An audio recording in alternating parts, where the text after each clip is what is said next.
Alhamdulillah, alhamdulillahilladzi hadana lihadza wa ma kunna linahtadiya laula an hadana Allah. Laqad ja'at rusulu rabbina bil haqqi wa nurun wa hujjatun yusluha bima kuntum ta'malun.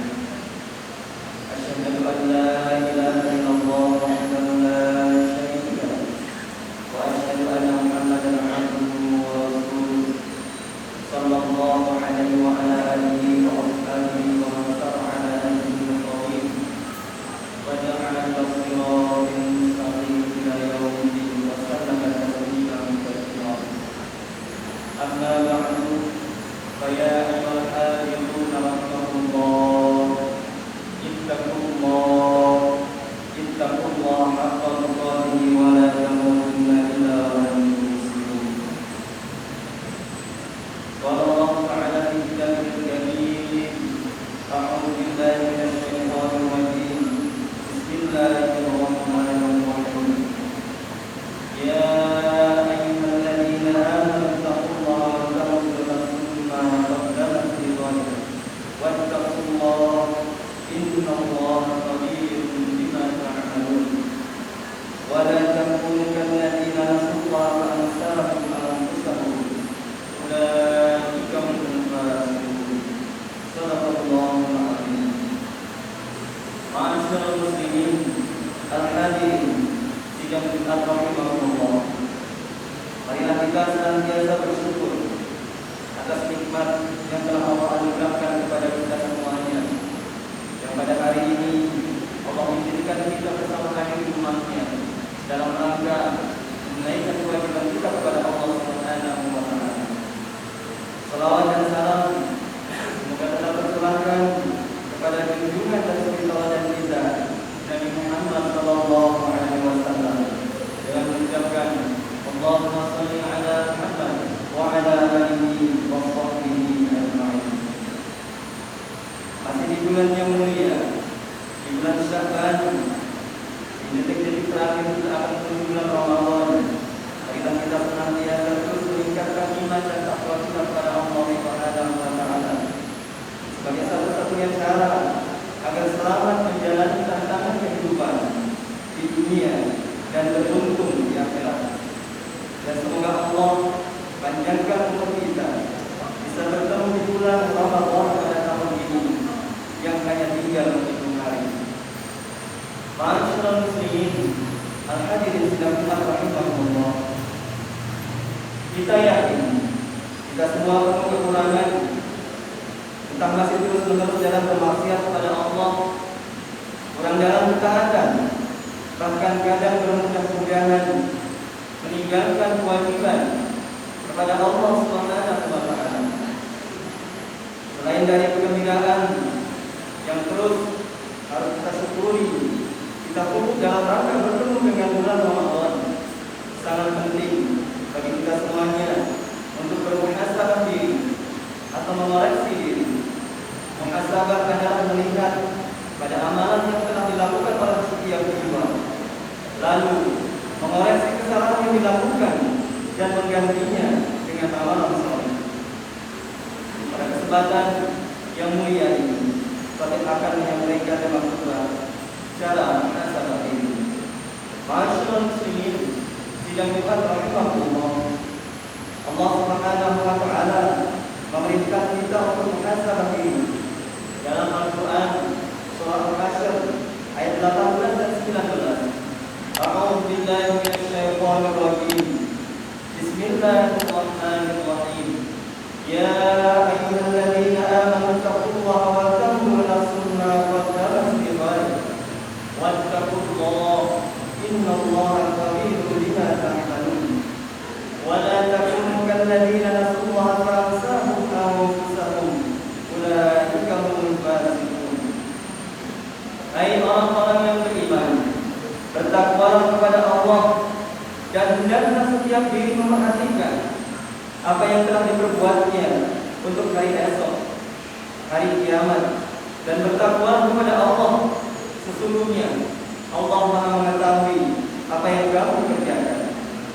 Dan jangan kamu seperti orang-orang yang lupa kepada Allah, lalu Allah menjadikan mereka lupa pada diri mereka sendiri. Mereka itulah orang-orang yang fasik.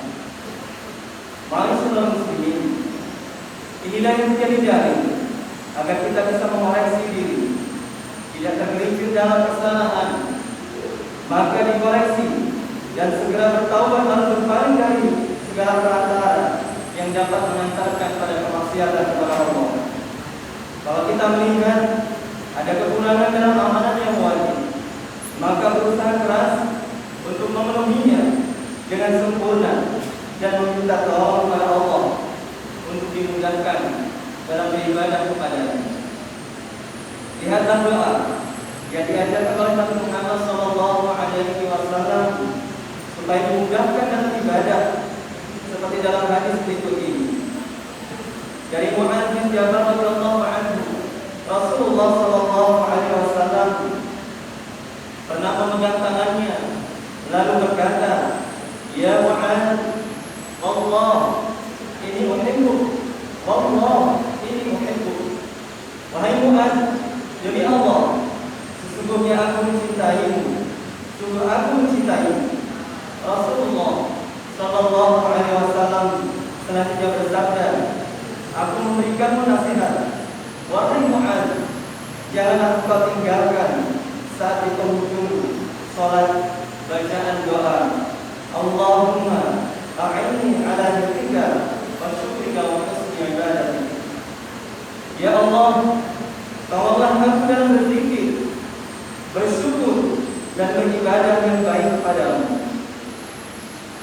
Karena hanya dengan pertolongan Allah lah kita bisa mudah melakukan ibadah dan menjauhi maksiat kepada Allah Subhanahu wa taala. Ma'asyiral muslimin, tidak kita rahimahullah. Kemudian, apakah manfaat hasanah? Yang pertama, yakni meringankan hisab pada hari kiamat. Umar bin Khattab radhiyallahu anhu pernah mengatakan, "Hisablah diri kalian sebelum kalian dihisab. Itu akan memudahkan kalian di hari kiamat. Timbanglah amal kalian sebelum ditimbang kelak. Ingatlah keadaan yang genting pada hari kiamat." Allah Subhanahu wa taala berfirman dalam surah Al-Haqqah ayat 18, "A'udzu billahi minasyaitonir rajim. Yauma idzin tu'raduna la takhfa minkum khafiyah." Pada hari itu kamu dihadapkan kepada Rabbmu, tiada sesuatu pun dari keadaanmu yang tersembunyi bagi Allah.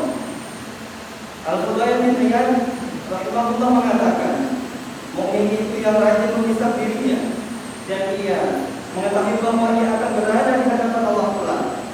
Sedangkan orang munafik adalah orang yang melalai terhadap dirinya, enggan mengoreksi diri. Semoga Allah merahmati seorang hamba yang terus mengoreksi dirinya sebelum datang malaikat berikutnya. Ma'asyiral muslimin, kemudian manfaat yang kedua adalah terus bisa berada dalam petunjuk Allah Subhanahu wa taala. Sebagaimana disebutkan oleh Imam Al-Baydhawi rahimahullah dalam tafsirnya bahwa seseorang bisa terus berada dalam petunjuk jika rajin mengoreksi amalan-amalan yang telah ia lakukan. Kemudian yang ketiga, mengobati hati yang sakit. Karena hati yang sakit tidaklah mungkin hilang dan sembuh melainkan dengan mengazab ini. Kemudian manfaat yang keempat adalah selalu menganggap diri penuh kekurangan dan tidak tertipu dengan amal yang telah dilakukan. Kemudian yang kelima, membuat diri tidak takabur atau sombong. Coba lihat apa yang dicontohkan oleh Muhammad bin Wasi'ah rahimahullah ketika ia berkata, "Lau kana lidzunubi rihun ma qadar ahadun ayyajlisa ilayya." Andaikan dosa itu memiliki bau, tentu tidak ada dari seorang pun yang ingin duduk dengan dekat denganmu. Muhasabah an-nafs halaman 37. Kemudian manfaat yang keenam adalah seseorang akan memanfaatkan waktu dengan baik. Dalam Tamyiz Ganti al-Muhtari halaman 260 Abdul Al-Fatih Salim bin Ayyub Al-Fatih rahimahullah bahwa ia terbiasa mengoreksi dirinya dalam setiap nafasnya. Dia tidak pernah membiarkan waktu tanpa faedah. Kalau kita memenuhinya, pasti waktu Salim Al-Razi diisi dengan menyanyi, belajar, membaca penuh dengan manfaat. Maka siapapun hendaklah muhasabah diri, baik orang yang bodoh maupun orang yang berilmu, karena manfaat yang besar seperti yang telah disebut di atas. Sebelum beramal, hendaklah kita bermuhasabah. Begitu pula setelah kita beramal, kita bermuhasabah pula. Jangan sampai amal kita menjadi amilatun nasibah tasla naran hamiyah, bekerja keras tapi kepayahan, malah memasuki api yang sangat panas, yakni neraka. Surah Al-Wasyiyah ayat 3 sampai 4.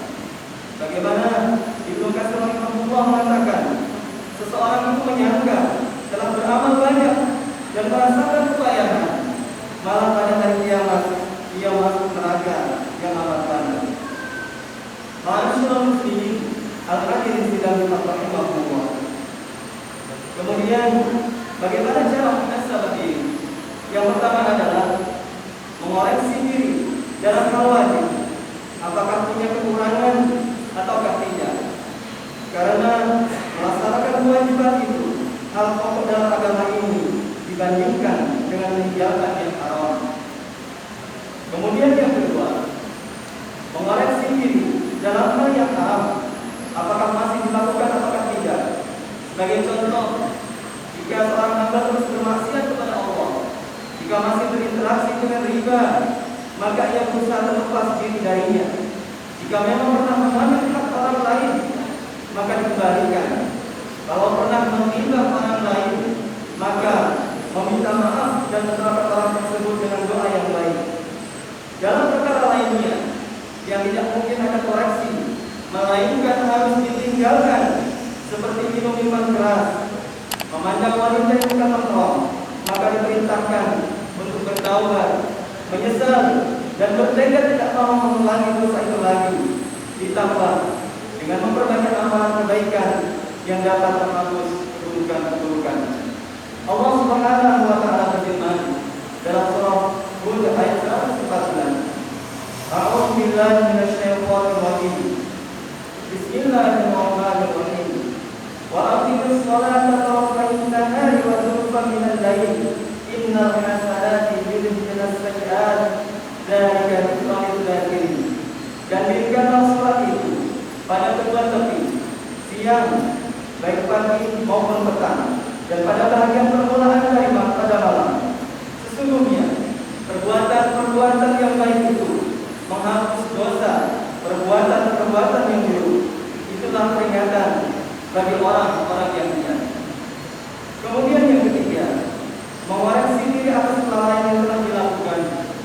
Contoh, menyibukkan diri dalam permainan dan menonton hal yang sia-sia, hendaknya ditinggalkan. Kemudian yang keempat, mengoreksi diri dengan apa yang dilakukan oleh anggota badan, apa yang telah dilakukan oleh kaki, tangan, pendengaran, penglihatan maupun lisan. Cara mengoreksinya adalah dengan menyibukkan anggota badan tadi dalam melakukan ketaatan kepada Allah Subhanahu wa taala. Kemudian manfaat yang kelima adalah mengoreksi diri dalam niat, yaitu bagaimana niat kita dalam beramal. Apakah lillah ataukah li ghairillah? Niat ikhlas karena Allah ataukah sebaliknya? Karena niat itu biasa berubah-ubah, terombang-ambing. Karenanya hati itu disebut qalbun, karena seringnya terombang-ambing. Ma'asyiral muslimin sidang Jumat rahimahumullah. Demikianlah khutbah yang dapat saya sampaikan. Semoga kita menjadi hamba-hamba yang senantiasa selalu istiqomah dalam beribadah, dan hendaknya sesering mungkin bermuhasabah diri agar kita menjadi hamba-hamba Allah yang beruntung dalam urusan dunia terlebih urusan agama dalam beribadah, agar kita selamat di akhirat. Semoga Allah memberikan taufik dan hidayahnya kepada kita semua. Amin ya rabbal alamin. Wa qul rabbi warham wa anta khairul rahimin. Allah